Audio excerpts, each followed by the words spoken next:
des livres plein les oreilles. Bonjour à toutes et à tous, Clotilde Sey au micro de Canal M qui produit l'émission des livres plein les oreilles qui est mise en ligne tous les jeudis. Alors elle reste là après ad vitam aeternam, donc si vous manquez l'émission des livres plein les oreilles, vous pourrez vous récupérer n'importe quand. C'est vrai d'ailleurs pour toutes les émissions produites par Canal M. Celle-ci, elle se dédie à la cause du livre audio qui en a bien besoin d'une émission comme celle-là pour faire parler de lui, surtout au Québec, vous le savez, où la situation n'est pas très florissante. Ce qui ne veut pas dire qu'il n'y a pas des livres audio qui sont produits ailleurs et qui sont, grâce à Internet, disponibles absolument partout pour vos oreilles. Et cette semaine, j'ai pour vous une nouvelle traduction et lecture de Shining. Ça m'a donné envie de vous en partager un extrait, bien sûr, mais aussi de poursuivre avec Ma vie en rouge Kubrick de Simon Roy, auteur québécois que j'affectionnais particulièrement, qui nous a quittés. Ensuite, je vais me poser la question, et nous allons nous la poser ensemble, qu'est devenu l'auteur algérien Boualem Sansal. Au moment de préparer cette émission, il a ni plus ni moins disparu des radars depuis plusieurs jours. Ça ne vous dit peut-être rien, et pourtant c'est à lui qu'on doit notamment 2084, la fin du monde. Oui, je dis bien 2084, la fin du monde, dont j'ai aussi un extrait en audio. Et puis, heureuse initiative que celle d'une dictée internationale en ligne pour la planète. Autrement dit, tout le monde est concerné. Je vais vous en parler aussi un petit peu plus tard. Et puis, La Courte Échelle nous présente un livre enregistré chez Bulldog qui s'appelle Bob le Bobo. Et en seconde partie, Gérald de Cousineau a lu pour nous le prix Goncourt, controversé en ce moment, un livre sur la sellette maintenant, le Goncourt Harris. Ouris, pardon, j'ai mis Harris, non, c'est Ouris. On va en parler avec Gérald avant de finir avec deux nouveautés plutôt légères. Ça va faire du bien dans cette atmosphère. Nouveautés signées Marc Lévy et Philippe Labro.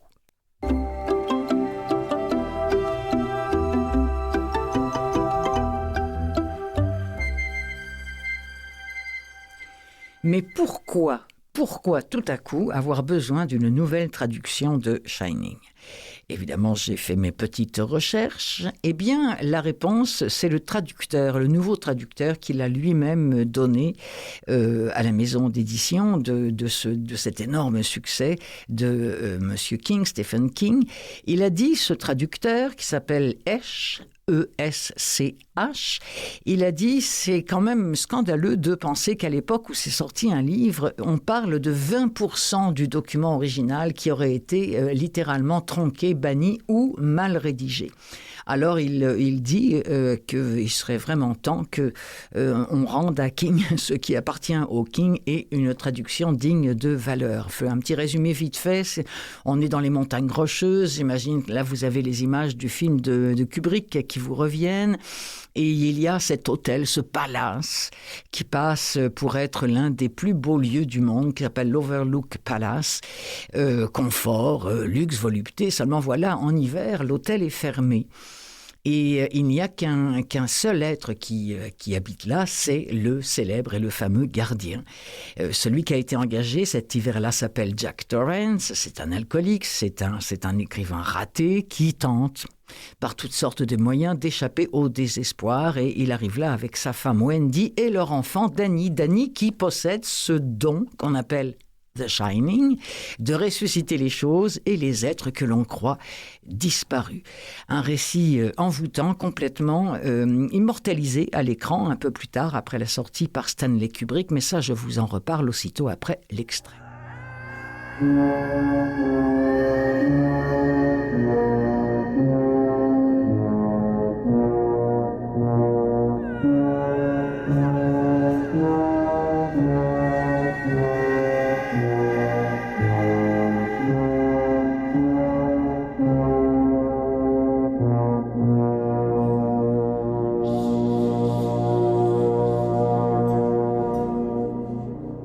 Je vous demandais si votre femme a bien conscience de ce qui vous attend ici. Et puis, il y a votre fils, évidemment. Il jeta un coup d'œil à la demande de candidature devant lui. Daniel, votre femme n'est pas un peu intimidée par ce projet ? Wendy est une femme extraordinaire. Et votre fils, il est extraordinaire, lui aussi ?» Jack sourit. Un large sourire de représentant de commerce. « On aime le croire. Il est très indépendant pour un garçon de 5 ans. » Ullman ne lui rendit pas son sourire. Il glissa la demande de Jack dans un dossier qui disparut dans un tiroir.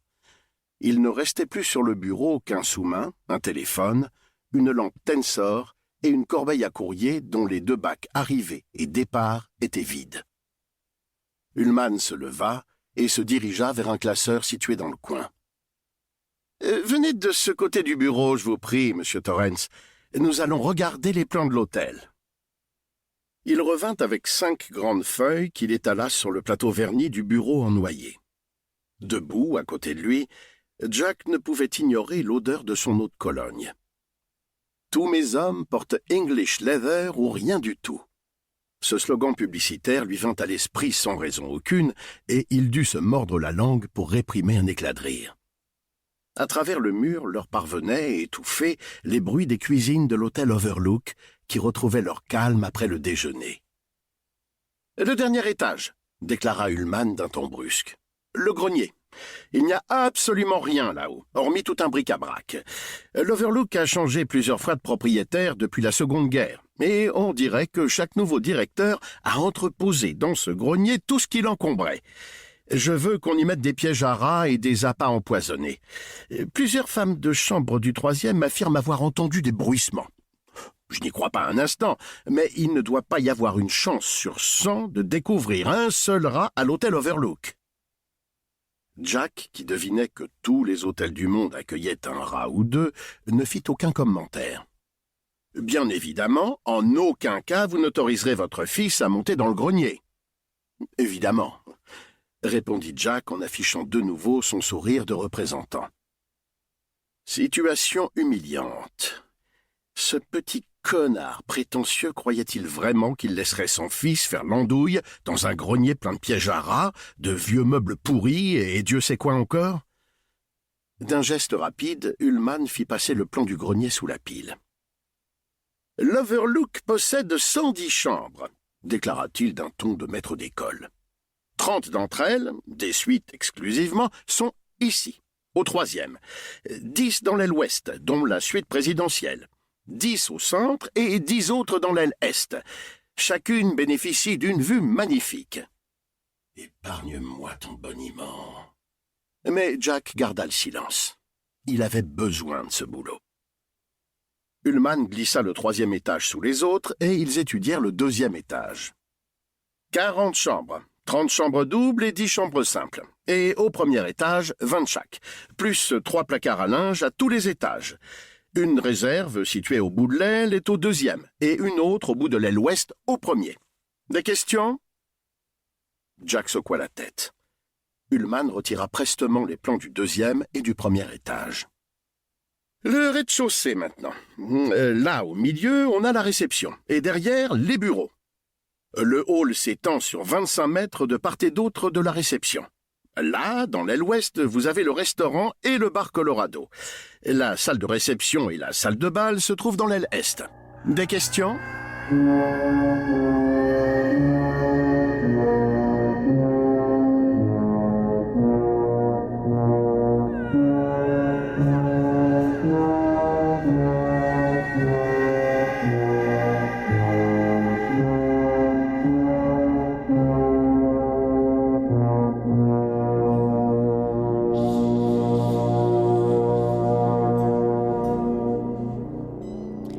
Et cette nouvelle traduction d'un monsieur qui s'appelle Jean Hesch, là c'était lu par Julien Châtelet, m'amène automatiquement à Ma vie rouge Kubrick. Ça, c'est un livre de Simon Roy.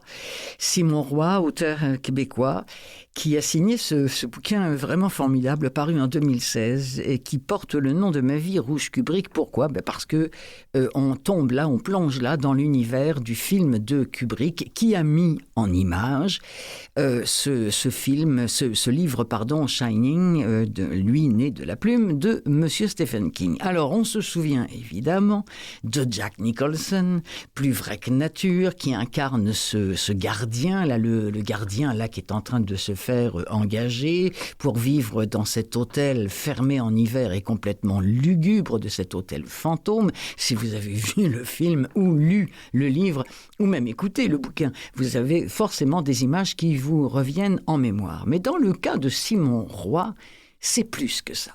C'est plus que des images. Shining, le film, est tout simplement indissociable de sa vie. Je regrette infiniment qu'il nous ait quittés beaucoup trop tôt, beaucoup trop vite, Simon Roy.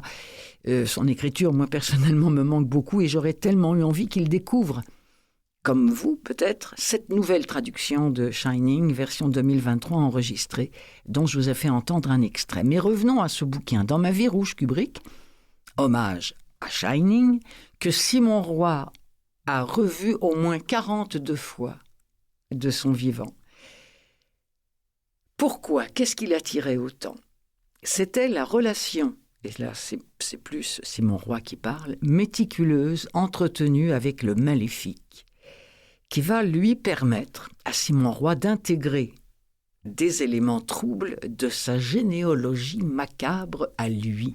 C'est de cela dont il s'agit dans Ma vie rouge Kubrick. C'est vraiment un très très bon bouquin. C'est un livre moi qui a une place de choix dans ma bibliothèque, et pas seulement parce que j'aime bien Simon Roy et qu'il est décédé, mais parce que j'aime ce livre. Point. Alors pour saluer la mémoire de Simon Roy et puis conserver à l'esprit qu'il est l'auteur de Ma vie rouge Kubrick, disponible en livre audio, réjouissons-nous, bien on va en écouter un extrait tout de suite, lu par Francis Ducharme.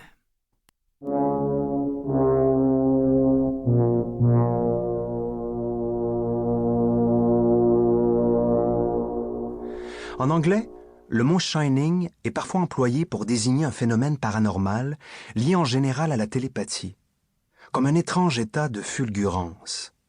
Ainsi, des événements passés peuvent quelquefois laisser des traces et il arrive, semble-t-il, que des personnes ayant un don particulier, celles qui ont justement le shining, puissent les percevoir.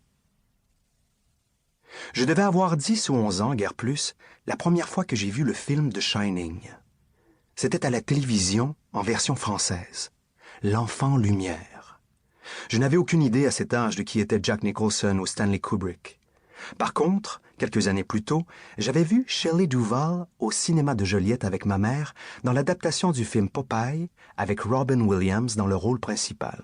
Duvall y interprétait Olive Oyl. C'était une chaude et humide soirée d'été.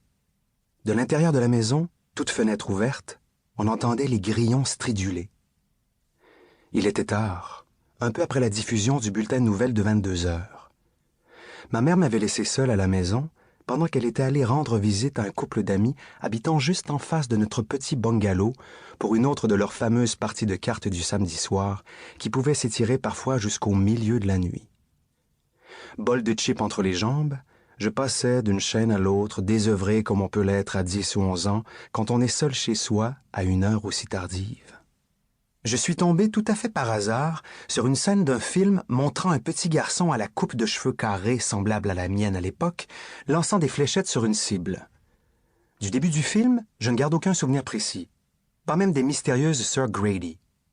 Je me rappelle cependant être allé rejoindre d'un pas anormalement rapide ma mère chez ses amis, aussitôt après avoir vu la scène, pourtant pas si effrayante, où pendant qu'il fait visiter le garde-manger à Madame Torrance accompagnée du garçon, le chef cuisinier, Dick Halloran, se retourne vers l'enfant et lui dit d'une voix distordue comme au ralenti « Tu aimes les glaces, canard ?» tout en continuant d'énumérer pour le bénéfice de Wendy Torrance la liste des aliments qu'on y stocke. L'effet de dédoublement de la voix du chef Halloran a créé en moi un malaise si puissant que j'en garde encore près de 30 ans plus tard un souvenir intact. On ne choisit pas ses souvenirs, et celui-là s'est imprimé dans mon esprit selon un procédé analogue à la création d'un fossile. J'avais beau me dire que ce n'était que des images diffusées à la télévision, mais une sensation malsaine m'avait résolument gagné, comme si l'homme noir qui avait prononcé ces paroles me regardait, moi précisément, de ses yeux de charbon, plutôt que le petit garçon nommé Danny, d'ailleurs resté quelque peu à l'écart dans le cadre de la porte de la pièce réfrigérée. D'une manière inexplicable, même si à cet âge je ne pouvais être encore dupe à ce point, c'est comme si le chef Halloran avait un moment décroché en quelque sorte de son rôle de guide de l'hôtel Overlook pour établir un lien intime avec moi et me révéler quelques terribles secrets. Une révélation allant bien au-delà d'une cordiale invitation à déguster une coupe de glace au chocolat. Je fixais les lèvres de Dick Halloran, et c'était tout comme si elle se détachait de son bon visage noir pour cracher des mots qui m'atteignaient de plein fouet. Était-ce ce que l'on appelle dans le film The Shining la fulgurance?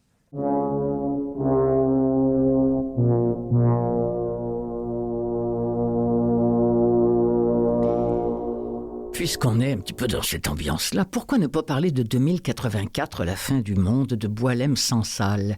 Où est passé Boualem Sansal, écrivain algérien âgé de 75 ans, qui, au moment où j'enregistre cette émission, est encore porté disparu? J'ose croire que dans 2 semaines, quand cette émission sera en ligne, le mystère sera résolu et dans le bon sens du terme. Mais en attendant, ça regarde mal, comme on dit, parce que des proches de l'écrivain crient haut et fort qu'il aurait été arrêté par la police et emprisonné par le régime. Pourquoi ?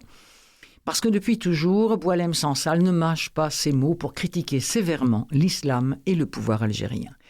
Et là-bas, c'est largement suffisant pour emprisonner quelqu'un, surtout un artiste, donc une plume comme la sienne, qui parle et qui est écoutée. Une plume qui a reçu en 2015 le Grand Prix du roman de l'Académie française pour ce livre 2084, dont on va entendre un extrait. Un livre qui lui a non seulement offert la célébrité, mais aussi la possibilité de prendre la nationalité française. Alors ce livre nous transporte en 2084, en Abystan, qui est un espèce d'immense empire. Le nom vient de son prophète Abi, qui lui est l'espèce de délégué de Yela sur Terre. Évidemment, tout ça, c'est de l'image. Un système qui est basé sur l'amnésie, sur la soumission à ce Dieu unique. Les gens oublient, de toute façon, au fur et à mesure, et ils ont l'air, mais alors, parfaitement heureux. Ils sont contents comme tout. Ils vivent dans le plus beau pays du monde. Refrain qu'on connaît aussi. Et c'est ça. Et il y a un personnage central qui s'appelle Hati, qui commence à mettre en doute les certitudes imposées, qui va se lancer dans des enquêtes pour savoir un petit peu d'où ça vient et qu'est-ce qu'on peut faire. C'est un récit débridé. C'est aussi, semble-t-il, plein d'inventions cocasses ou inquiétantes. Ça s'inscrit évidemment dans la filiation de ce que nous a offert George Orwell avec 1984. Évidemment, ça fait le procès de l'hypocrisie, du radicalisme religieux qui menace toutes les démocraties. Extrait de La fin du monde, 2084.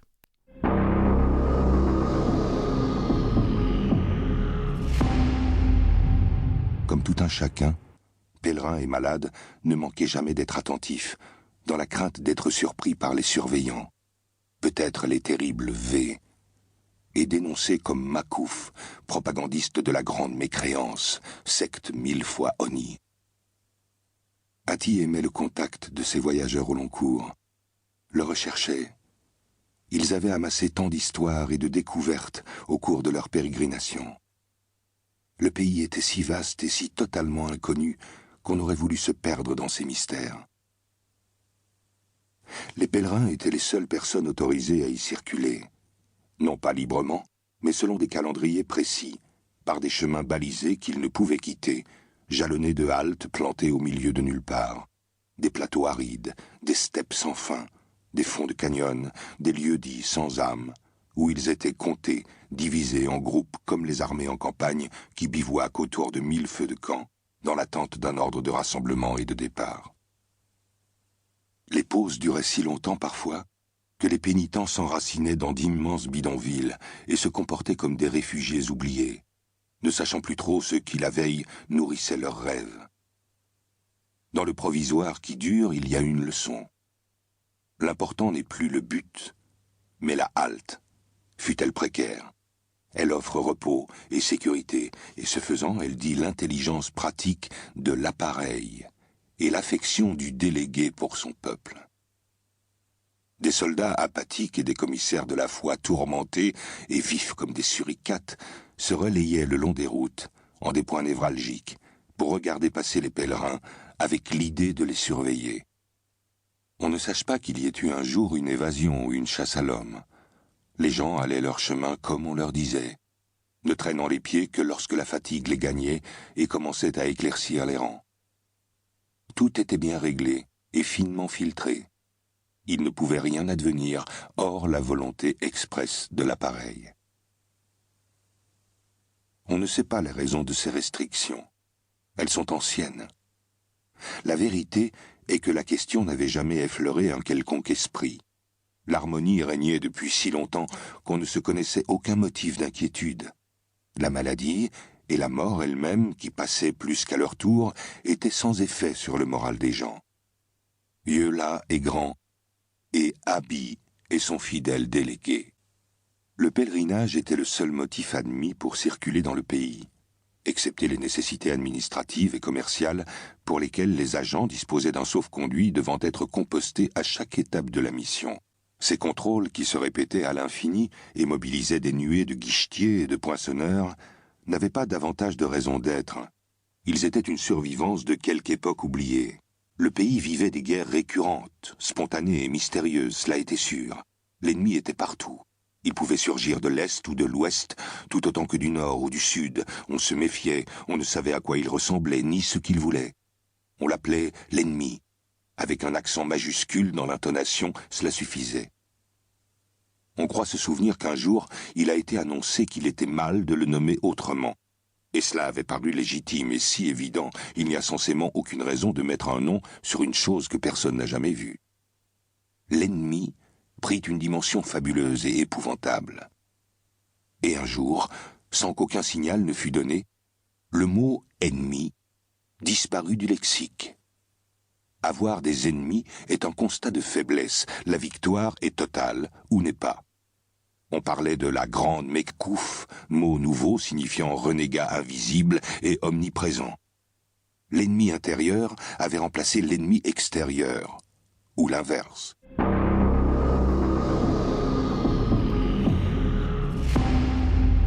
Extrait de 2084 de l'écrivain algérien Boualem Sansal, porté disparu, je vous le rappelle, au moment où j'enregistre cette émission. Et c'était lu par ou Thierry ou Pierre Ancis, l'un des deux. Autre chose maintenant, et si les fautes d'orthographe pouvaient sauver la planète, laissez-moi vous parler d'un concept incroyable qui est celui de rassembler depuis chez eux des milliers de personnes issues de tous les horizons, étudiants, professionnels, retraités, curieux ou simplement passionnés, pour participer en ligne à quoi ? À une dictée. Les amis, une dictée solidaire. L'événement aura lieu en direct à 12h, autrement dit à midi, mais ça c'est heure de France, le 19 décembre, autrement dit à 6h du matin, ici en tout cas dans notre fuseau horaire à nous. Mais bon, ça vaut le coup de se lever de bonne heure et ça va se dérouler, ma foi, dans une atmosphère qu'on nous prévoit très ludique et très engagée. On nous dit que le texte sera spécialement rédigé pour l'occasion, qu'il sera, le texte de la dictée, un manifeste pour le climat, à la fois piquant, drôle et truffé de subtilités grammaticales pour piéger même les plus aguerris. Alors, comment on participe à ça ? Il suffit de s'inscrire via un formulaire en ligne. Si vous cliquez simplement « Grande dictée », team comme équipe, et planète écrit en anglais, donc PLANET.com, vous allez pouvoir vous inscrire et participer à cette dictée internationale le 19 décembre prochain à 6h du matin ici au Québec. Ah, j'oubliais, pour chacune de vos fautes, il vous en coûtera 4,50 $ qu'on ajoutera dans une cagnotte planétaire pour sauver notre pauvre Terre. La dictée, il faut bien s'appliquer. Écoute bien tous les mots et tu seras bientôt un héros. Un petit S par ici, un accent par là, tu vois, si tu fais bien attention, tout ira comme une chanson. La dictée, il faut bien s'appliquer. Écoute bien tous les mots et tu seras bientôt un héros. Ça m'amène vers Bob le Bobo. Bob le Bobo. Oh, les libraires du Québec adorent ce petit livre pour enfants. C'est vraiment un adorable petit bobo. Mais le petit bobo, oui, celui qu'on se fait parfois sur les genoux. Vous savez, il est seul. Petit bobo est tout seul, lui, il s'ennuie. C'est pas toujours facile de se faire un ami quand on est un bobo. Alors peut-être que le petit garçon qui vient de tomber de son vélo va accepter de l'adopter, le petit bobo. Ainsi va débuter une grande histoire d'amitié appelée à sans cesse se renouveler. Ce personnage absolument craquant est né de l'imagination de Mélina Schönborn et c'est à Didier Lucien qu'on a confié la narration au studio Bulldog.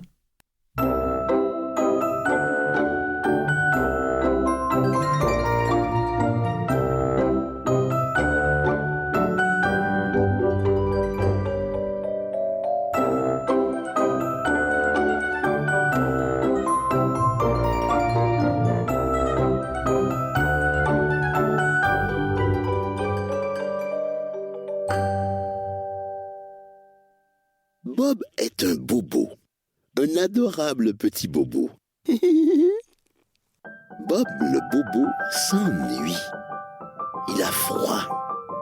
Il aimerait bien trouver un endroit douillet où s'installer.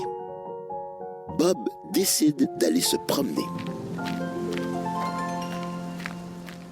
Bob aperçoit une petite fille qui fait de la planche à roulettes. Elle saute dans les airs. Elle va probablement tomber bientôt. Oui. La petite fille trébuche. Elle a déjà plusieurs bobos sur les coudes. Peut-être que Bob pourrait se joindre à eux. Hé, les gars, je peux jouer avec vous? Oust, tu ne vois pas qu'il n'y a plus de place ici? Va-t'en. Bob poursuit sa route. Il croise un vieux monsieur qui marche avec une canne. Le monsieur se cogne le pied contre une clôture. Bing! Oui. Bonjour, monsieur. Je suis Bob le bobo. Vous avez sûrement mal aux pieds. Est-ce que je peux vivre sur votre orteil? Non, pas un bobo. Je suis bien trop vieux pour ça. J'ai besoin de toutes mes forces. Bob continue son chemin. C'est vraiment délicieux, Bob le Bobo. C'est édité par La Courte Échelle, enregistré au studio Bulldog avec la voix de Didier Lucien. Ça a été écrit par Mélina Schönborn. Je vous recommande très très fort de rester à l'écoute parce que je vais bientôt parler avec Gérald Cousineau qui a écouté le livre audio du nouveau prix Goncourt 2024, Ouris. Écrit par Kamel Daoud. Alors j'ai bien hâte de savoir ce qu'il en a pensé. Puis juste après, deux nouveautés légères, deux nouveautés de livres qui se lisent bien. Comme je dis toujours, pas des chefs-d'œuvre, mais des bons bouquins par un dimanche de pluie. À tout de suite.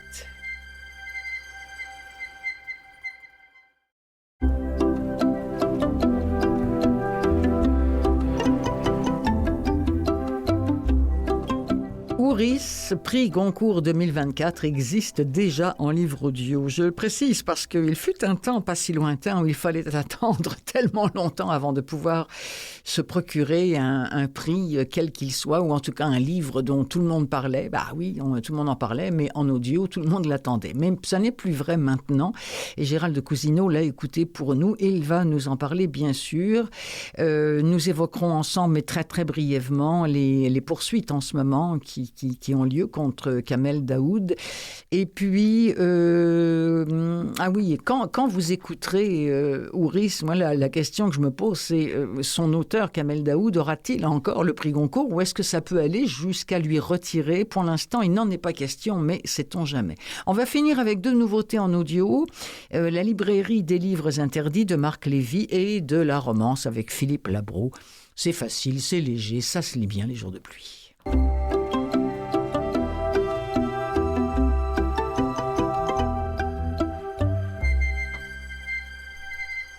Alors, Oura, il a lu Ouris. Bonjour Gérald. Bonjour Clotilde. Alors, ce prix Goncourt 2024, signé Kamel Daoud, qu'en avez-vous pensé, vous, mon ami? Ben, d'abord, Kamel Daoud, un écrivain franco-algérien, né en Algérie en 1970, donc il est relativement jeune, il a 54 ans. Moi, j'avais beaucoup aimé son premier livre. Il y a 10 ans maintenant, il avait publié Meursault contre-enquête. Ah oui, Et je me souviens. étrangement, ça avait gagné le concours du premier roman. Ah J'avais beaucoup aimé ce livre qui était une sorte de hommage à l'envers, à l'étranger d'Albert Camus. oui, Et oui. il a publié ensuite un livre sur, il y a le mot psaume dedans. Et là, le troisième roman, bien sûr, Ouris. Ouris fait référence aux 72 vierges du paradis de l'islam, réservées aux fidèles parmi les fidèles, bien sûr. Donc, Ouris, c'est également, enfin, je dirais tout à l'heure, donc, Ouris, nous sommes bien sûr à Oran. Enfin, bien sûr, nous sommes à Oran, en Algérie. Et nous avons une jeune femme de 21 ans qui s'appelle Aube, A-U-B-E. Elle est enceinte un peu par accident. Et là, elle a été à 5 ans égorgée et laissée pour morte par des islamistes parce que nous étions en 1999. D'ailleurs, elle va citer la date 2 ou 3 fois, le 31 décembre 1999, dans son village au nord-ouest de l'Algérie. Près de 1000 personnes, dont sa famille, sont tuées par ce qu'elle appelle les égorgeurs de Dieu. Et elle-même est égorgée et laissée pour morte, mais elle ne meurt pas. Mais qu'est-ce qui va lui en rester? Une cicatrice. Elle a les cordes vocales coupées et il lui reste une cicatrice de 17 centimètres. Elle respire par une canule dans la gorge. Donc, c'est ça, les stigmates de cet attentat qu'on commet contre elle en 1999. Donc, elle est à Oran, elle est enceinte et elle va vouloir faire un pèlerinage dans son village natal, là où tout a commencé, là où elle va espérer avoir des réponses des morts. Que les vivants ne veulent pas en parler. Parce que, allons-y tout de suite, en Algérie, en 2005, on a promulgué la loi de la réconciliation, comme quoi il était maintenant interdit de ternir l'image de l'Algérie en parlant de la fameuse décennie noire, c'est-à-dire 1992-2002. Et pourtant, il y aurait eu à peu près 200 000 morts. Oh c'est quelque chose quand même.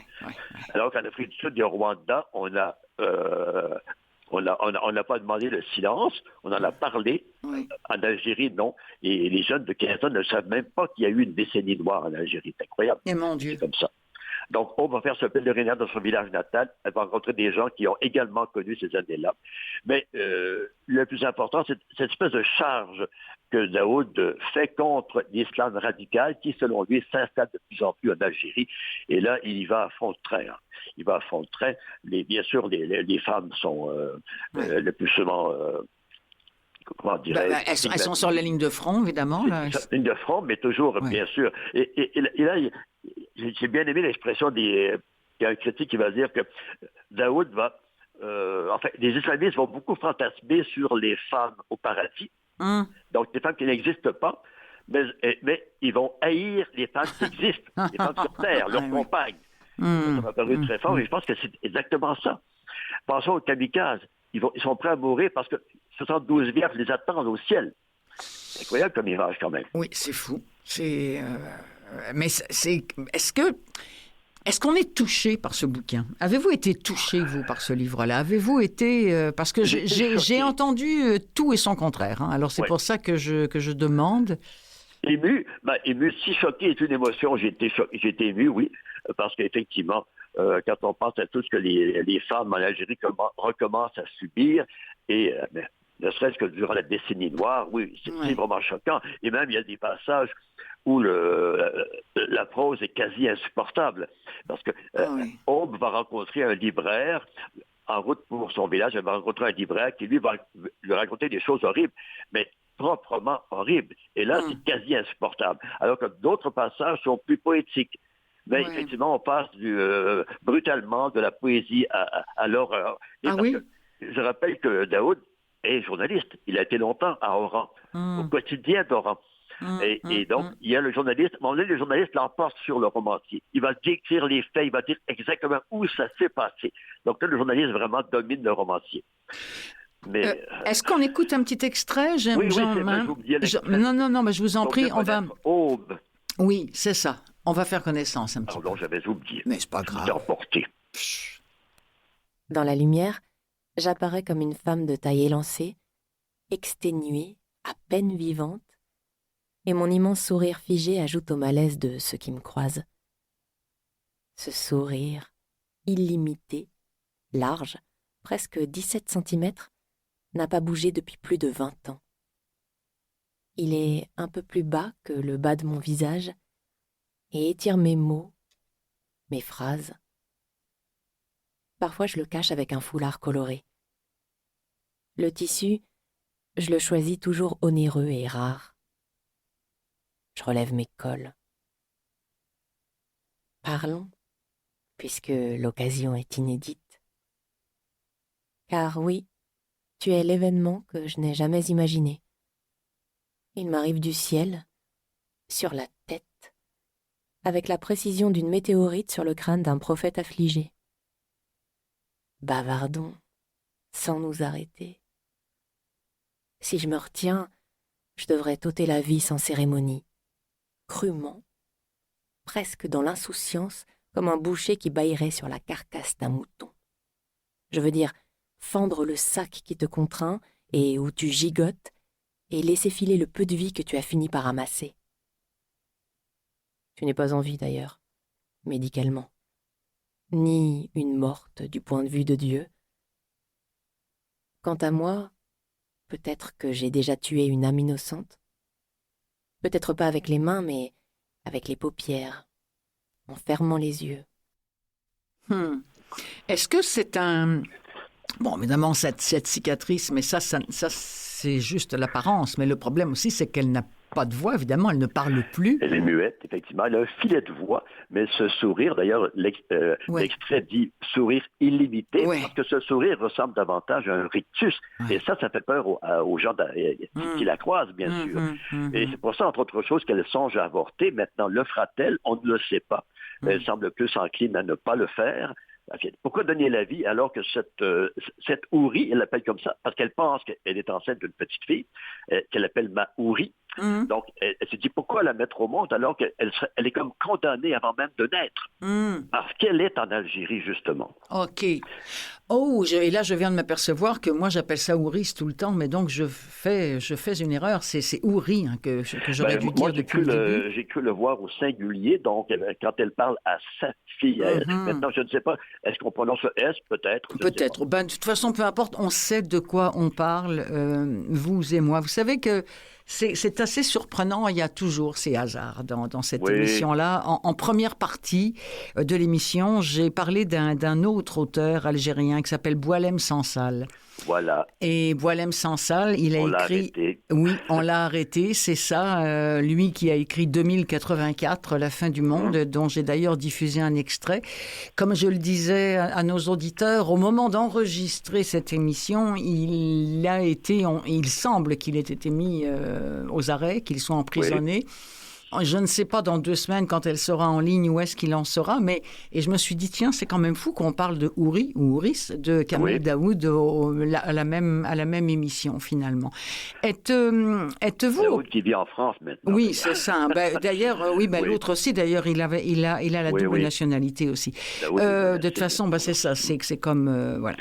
Mais qu'est-ce qui se passe avec notre ami Kamel Daoud, madame Eh bien, écoutez, les nouvelles que j'en ai, encore une fois, au moment d'enregistrer cette émission, ce sera peut-être différent quand ça va être en ligne dans 2 semaines, mais pour l'instant, il est accusé, l'auteur franco-algérien, d'avoir exploité l'histoire personnelle d'une jeune femme qui s'appelle Saada Arban, pour en faire donc un livre. Cette femme-là a été la réelle victime d'un des épisodes sanglants de cette décennie noire que vous évoquiez un petit peu plus tôt.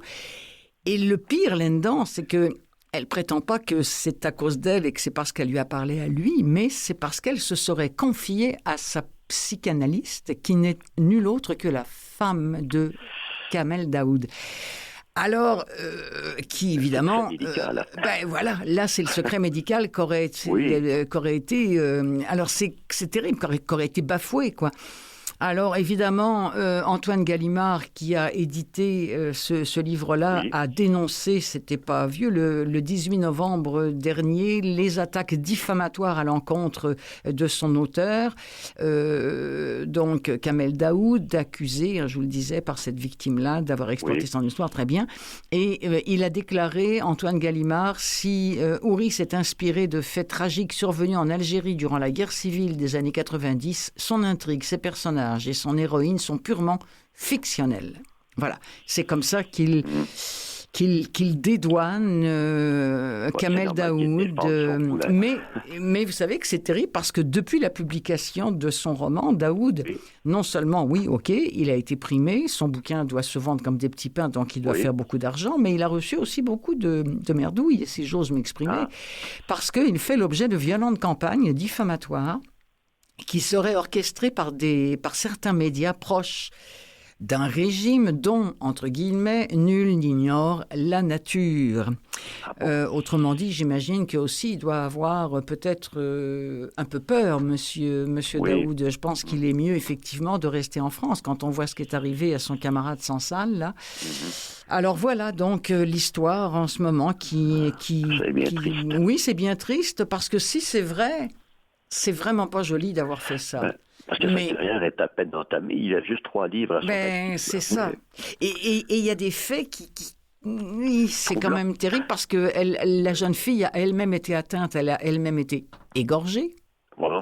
Alors, il y a beaucoup comme ça de similitudes dans les jours, Alors, elle dit, voilà. Et le pire, là-dedans, c'est qu'elle raconte, cette jeune femme, qu'elle avait été invitée par Madame Daoud à prendre un café chez eux. Bon, ça me surprend toujours de voir qu'un psychanalyste puisse faire ça et que la patiente dise oui, mais bon. Et que Kamel Daoud, à ce moment-là, aurait demandé à cette jeune femme s'il était possible de raconter son histoire dans un roman. Elle avait refusé. Voilà. Alors, c'est là qu'on en est. Qui dit vrai, je ne sais pas, mais est-ce que ce livre était honnêtement goncourable, je veux dire, est-ce que vous êtes dit oui, c'est quand même un excellent bouquin et on comprend bien pourquoi est-ce qu'il a reçu le prix Goncourt, parce que c'est quand même ça aussi qui est important, non? Courageux aussi. Courageux. Si on oublie le scandale d'après, là, c'est courageux parce qu'il fait une charge à fond de train contre l'Algérie d'aujourd'hui. Et donc, il transgresse la fameuse loi qui interdit qu'on parle de cette fameuse décennie noire. Alors, d'où le fait qu'il vit maintenant en France, évidemment. Oui, non, c'est ça. Il prend des risques lui-même, et au lieu de le féliciter, on est en train de l'enfoncer, le bonhomme. Mais, bon... la conclusion de ça ne nous appartient pas. On va suivre ça avec intérêt là, avant les fêtes. Cher Gérald, merci beaucoup d'avoir lu ce livre pour nous, donc ce prix Goncourt 2024, Houris, de Kamel Daoud. C'était lu, là, l'extrait que nous avons entendu. En fait, le livre a été lu chez Gallimard, écoutez lire, par Lola Neymarck. Voilà. Bien lu, d'ailleurs. Bien lu, hein. Salut Gérald. On se retrouve juste avant Noël avec une de vos petites préférées, je pense, Sandrine Colette. Vous l'aimez, elle, hein? Oh, qu'il l'aime, celle-ci. Allez, salut. Salut.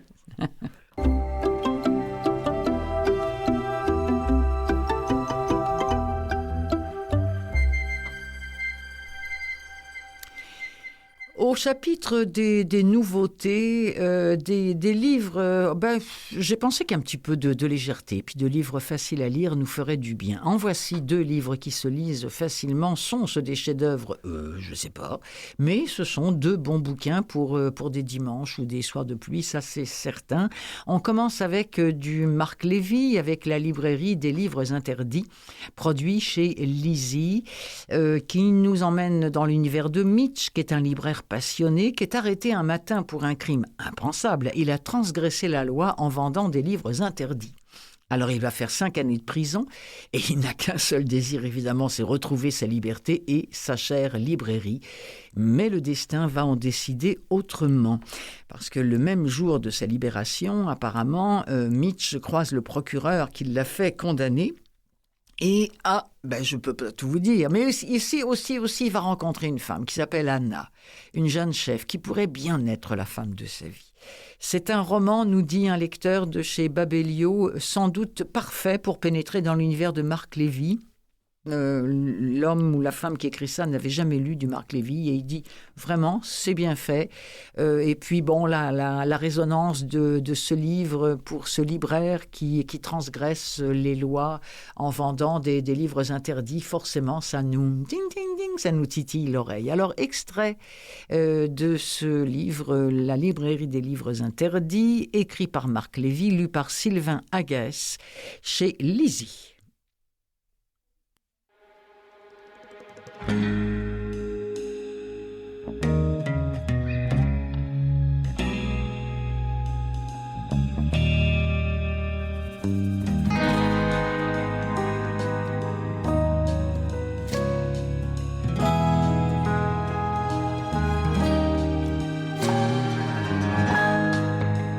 Chapitre 1. Mitch.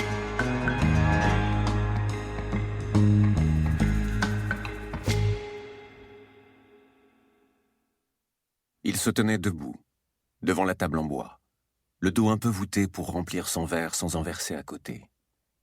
La radio jouait un air venu de loin, un mariage de rap et de bossa nova, aussi bâtard que le chat de gouttière qui avait élu domicile dans la courette, derrière la librairie. Mitch l'avait découvert à sa sortie de prison, 1 mois plus tôt. L'animal avait dû s'y installer pendant qu'il purgeait sa peine. En 5 ans d'absence, une épaisse couche de poussière s'était invitée à l'intérieur, et un matou patibulaire à l'extérieur. Comme on ne lui avait rien volé, Mitch, dont l'esprit rêveur ne manquait pas d'imagination, en avait conclu que le félin avait veillé sur les lieux et dissuadé les rôdeurs. De quoi s'attacher à lui et le nourrir le soir avant de fermer boutique. Le chat, d'abord méfiant, avait fini par se laisser approcher. Mais malgré tous les efforts du libraire, il n'avait jamais voulu entrer dans la réserve, même les nuits où la pluie tombait drue. Mitch découvrait sous la plume d'Hemingway, de Yeats, de Bowles et d'autres, des phrases ou expressions que son paternel avait faites siennes. Des mots simples, comme il les aimait. Quand Mitch, adolescent, l'avait interrogé sur l'existence de Dieu, son père lui avait répondu « Le scepticisme commence quand, assis dans une église, entre un flic et une bonne sœur, tu constates que ton portefeuille a disparu. » Un soir où il se rebellait contre ses professeurs, il l'avait consolé en lui disant « Regarde-moi, je survis, j'endure. » Il avait marqué une pause. « Je garde le contrôle de la situation. » Et tel un remède infaillible aux inquiétudes de sa femme quant aux fins de mois, il répétait « Ne te fais pas de bile, veux-tu, tout se passera bien. » À l'imprimerie, comme dans leur quartier, les gens considéraient avec amusement, étonnement et parfois suspicion la façon de parler de son père. En fin de compte, Mitch était probablement celui qui le comprenait le mieux, même s'il n'avait jamais réussi à savoir si les humeurs de son vieux, car, le travail l'ayant usé plus vite que nature, il avait fini par le devenir, étaient ou non empruntés à une œuvre de fiction.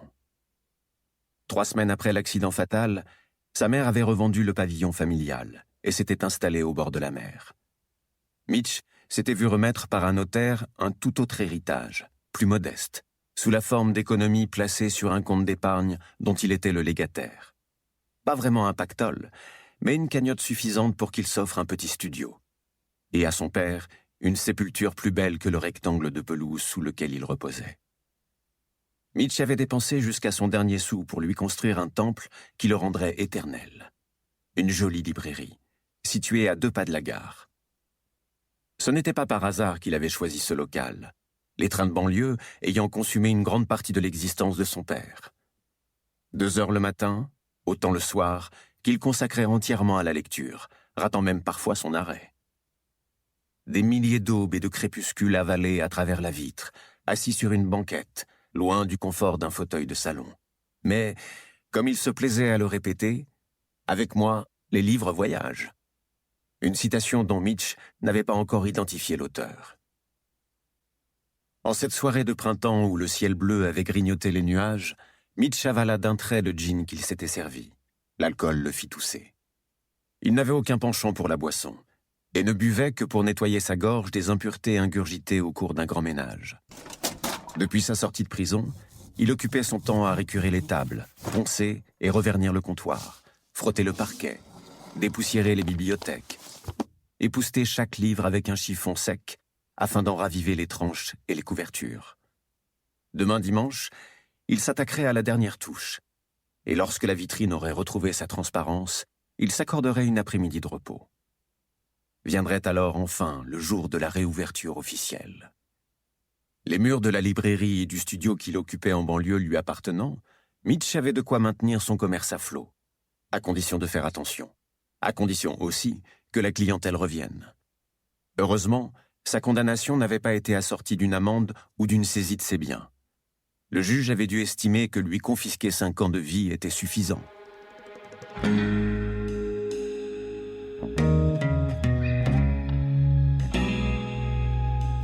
C'est du Marc Lévy, la librairie des livres interdits en livre audio, lu par Sylvain Agaès. Un nouveau livre aussi qui se lit, ma foi, fort bien. Là, on est un petit peu dans la romance. Signé Philippe Labro, un grand amateur des États-Unis. Cette fois-ci, il signe d'ailleurs 2 Gimlets sur la 5e avenue. C'est vous dire, il adore spécifiquement New York. C'est lu par Grégory Baquet dans la collection Écoutez lire de chez Gallimard. Ça commence en 1961 à Paris. Élisabeth et Lucas se séparent au pied de la Tour Eiffel. En 2001, ils se retrouvent à New York. Ils se croisent par hasard à Central Park. Ils se retrouvent au bar du Sherry Netherland sur la 5e avenue où ils commandent quoi? Je vous le donne en mille, un Gimlet. 2 Gimlets sur la 5e avenue, écrit La vie en livre. Ça, c'est un blog qui fait souvent paraître des critiques sur le site de Babelio. Un rendez-vous manqué, on aurait pu se revoir, on aurait ou continué, ce n'était pas la peine, etc., etc. Mais oui, des vies qui avancent au gré des événements qui se jouent aux États-Unis et dans le monde pendant 4 décennies. Lucas est un caractère singulier, un bonhomme qui se cherche, il est dans l'exubérance ou la pudeur, bon à rien, bon à tout, insolent. Élisabeth, elle, femme à la veste rouge, beauté tranquille et rayonnante, qui a déjà atteint l'autre rive. 2 êtres qui se sont aimés profondément et qui arrivent au point de non-retour. Ben oui, 40 ans quand même, hein, ça laisse des traces. Avec une certaine mélancolie, que fait-on de nos vies? Je vous propose un extrait de ce livre, je vous le rappelle, signé Philippe Labro, 2 Gimlets sur la 5e avenue.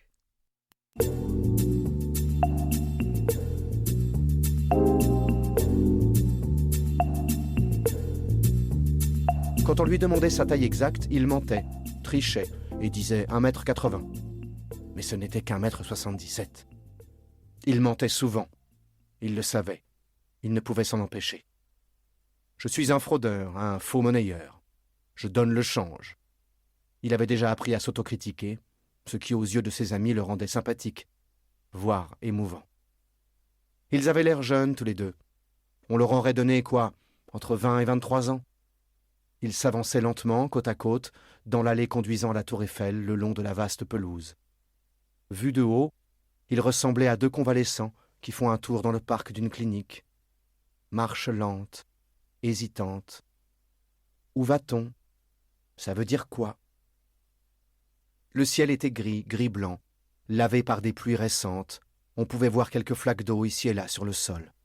Le vent soufflait de la rive droite, à la hauteur du quai de New York. La scène avait des couleurs de goudron. Lucas enregistrait la moindre de ces choses.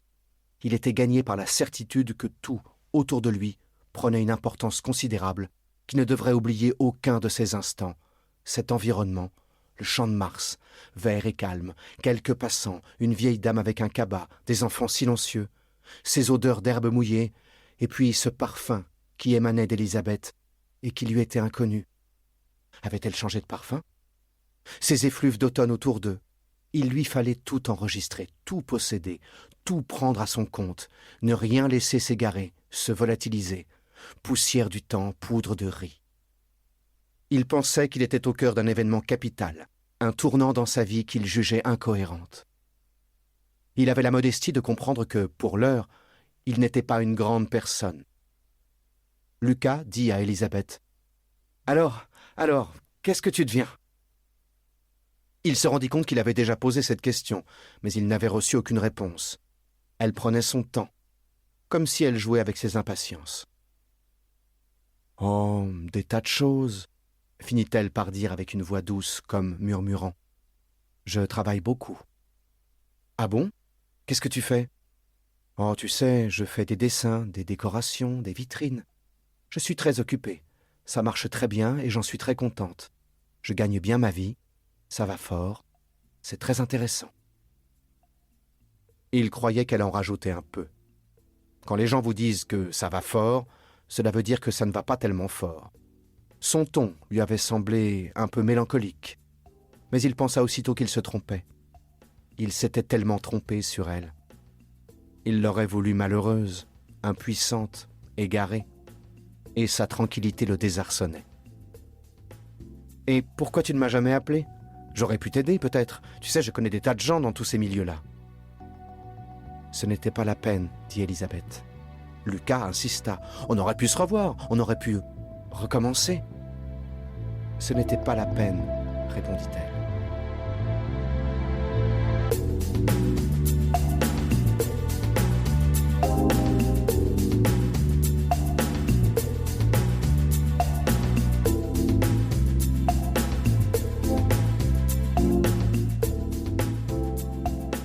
La voix de Grégory Baquet lisant Deux Gimlettes sur la 5e avenue de Philippe Labro. C'est le dernier livre pour aujourd'hui dont je vous fais entendre un extrait à cette émission des livres plein les oreilles, réalisée, animée pour vous par Clotilde Sey, avec, comme toujours, l'appui souriant et tellement intelligent de l'ami Mathieu Tessier. Merci à vous d'être là et au plaisir de vous retrouver la semaine prochaine. Bonne lecture, en audio, pourquoi pas.